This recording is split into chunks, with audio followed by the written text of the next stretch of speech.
Today is the single greatest day in recent gaming history, because Amazon Games has finally confirmed what we all knew. They are the most incompetent AAA studio in modern gaming. Let me explain. Today, Amazon Games announced they're handing Lost Ark Publishing back to Smilegate and Throne of Liberty Publishing back to NC Soft.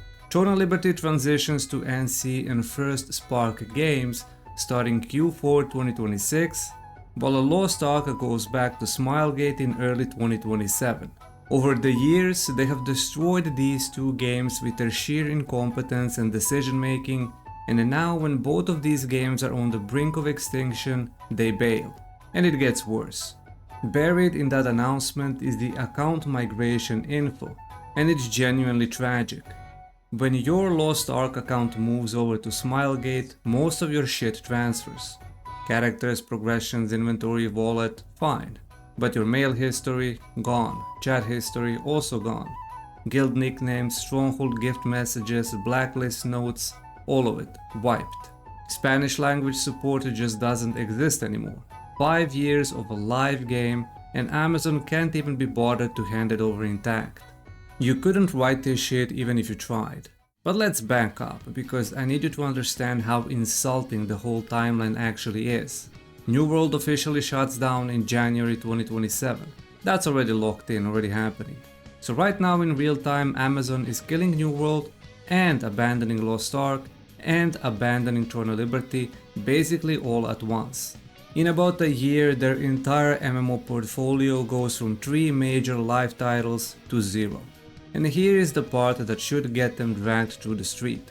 Back in January, when people were already scared because Amazon had just cut New World's team, they went out of their way to tell the press on the record that they would continue supporting Throne of Liberty and Lost Ark with regular updates and community engagement.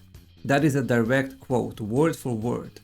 2 months later, in March, they quietly laid off key members of the Lost Ark community team. 5 months after that, they're gone entirely. That is not bad luck, that is lying repeatedly on the record to paying customers and getting away with it. If you actually stop and look at Amazon Games as a whole, it's one of the most embarrassing studios that has ever existed in this industry. Because we are talking about Amazon, one of the richest companies on the planet. They own Twitch, AWS, Prime, they have unlimited money, and they still somehow built one of the biggest graveyards in modern gaming. And I need you to actually sit with how hard that is to pull off. You'd have to actively, aggressively fail this many times with this much money behind you.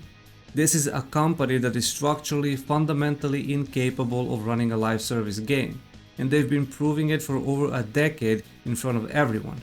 And somehow people keep giving them the benefit of the doubt. So how the fuck did we get here? Let's rewind for a bit. Amazon didn't just stumble into the gaming. They came in 2014 like they owned the place. And by September 2016, they already announced 3 separate AAA projects. Big dick energy, big money, big talk. If any company on earth should have been able to just buy its way into the MMO market, it was them. But then, remember Breakaway? Nope, nobody does. Cancelled before it ever saw daylight. Then what about Crucible? A whole hero shooter, years in development, launched to a pile of dogshit reviews, and an Amazon response was to literally unlaunch it. Pull it back into the closed beta like they could just take it back.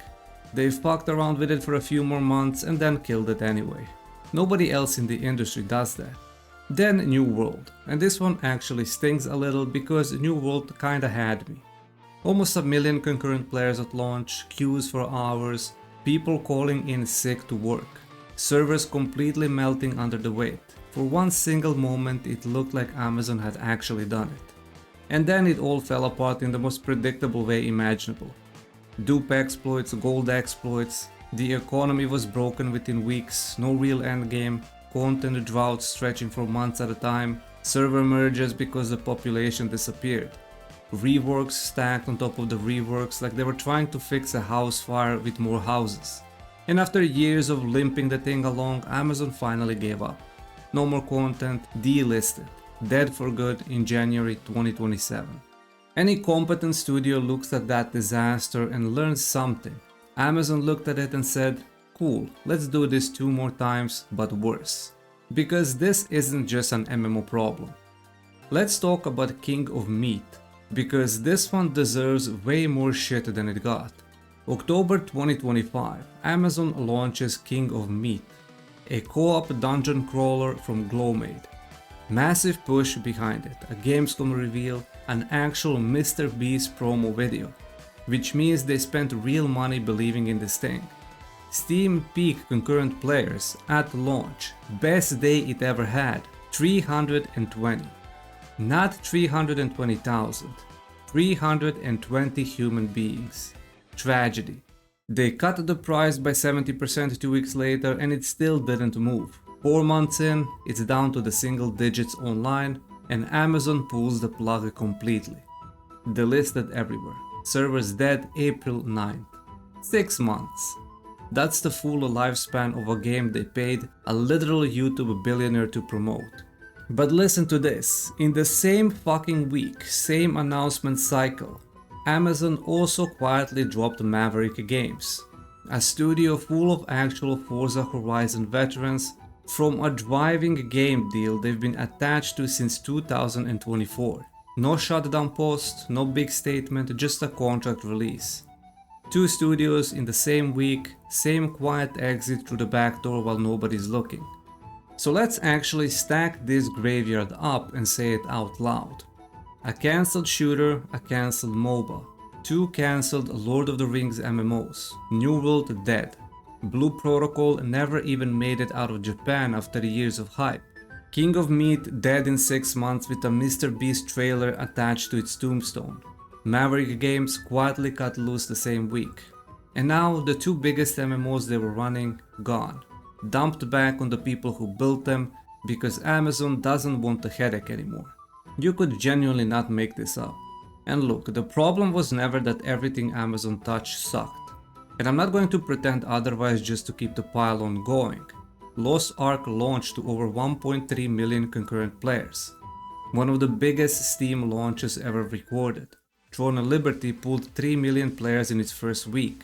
New World hit nearly a 1 million concurrent players. They know how to get people in the door.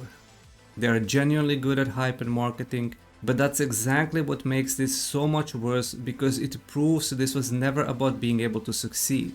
They succeeded constantly, they just have absolutely no fucking idea what to do with a single one of those games the second the launch trailer stops playing. That's the actual disease, not talent, not money, not taste. Amazon Games has never once in over a decade proven they can operate a live service past the honeymoon window. Every project follows the exact same arc.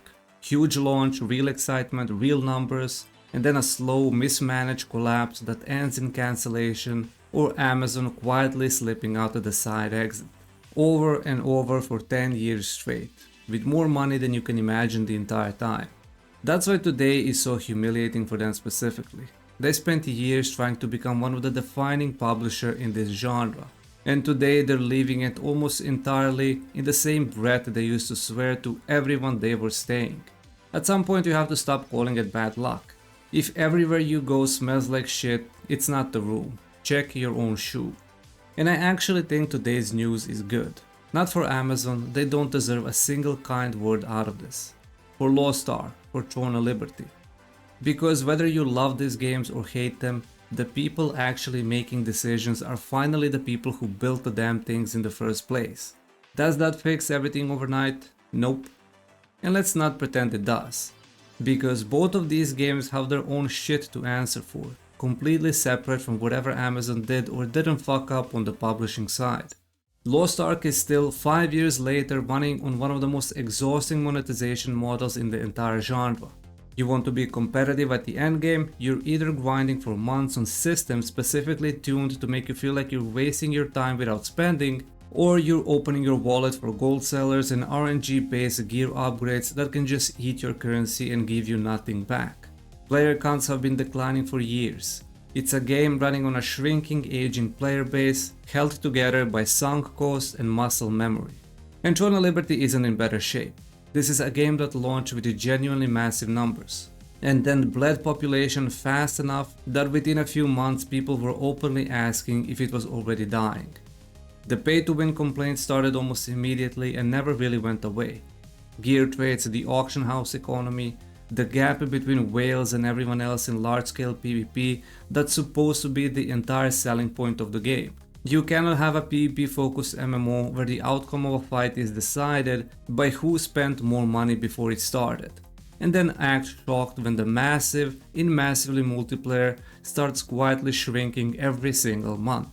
So no, this isn't some fairy tale ending where the good guys take back their games and everyone lives happily ever after. Smilegate and NCSoft aren't riding in on white horses. They built the monetization just as much as Amazon operated it. But at least now there's no middleman standing between the developers and the players, smiling and lying to your face. At least now, if these games keep grinding people down and bleeding players, there's nobody left to blame but the people who actually built the systems. Amazon Games didn't lose the MMO genre, they quit it, after 10 years and unlimited money. They will do this exact shit again with the next hyped up live service disaster, because this company takes no accountability and has zero shame. They told you exactly who they are for a decade straight. Believe them.